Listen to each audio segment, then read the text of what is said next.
E recentemente instalado na Novo Linear Park una subrayada lei de proibição para parqueo de qualquer veículo de motor riba trotuar ou riba fietspad.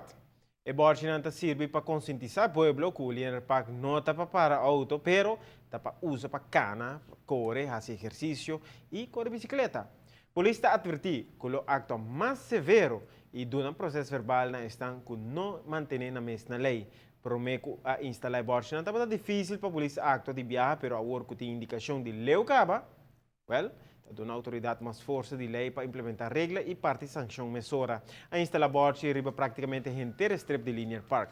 Tiene cuenta que Borchi não é somente para a temporada aqui de campamento, sino lo queda permanentemente e a proibição para parqueo e riba também está permanente. Tiene cuenta também que o de nenhuma circunstância não mais de subir trotuar.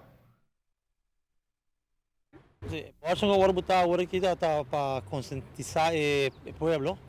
O Linear Park está para usar para cama, para exercise e fietspad, então não para auto. Então agora que o Borchi tem nada e a polícia vai acta mais severo com não verbal. Será que não é um tool para a polícia mesmo? Prometo que não tem essa acta. É correto. Dove não tem Borchi, a polícia não está para acta de viagem, anche lei está visto como para tatuar.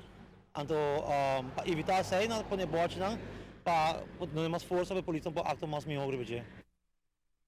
El acorda automobilista que não mais passa riba a cera tampouco, pois não passa riba para ir para a Bana de Beach. Que Borchi instalar tour caminha, lo reforçar a lei onde é necessário, lo parte butame.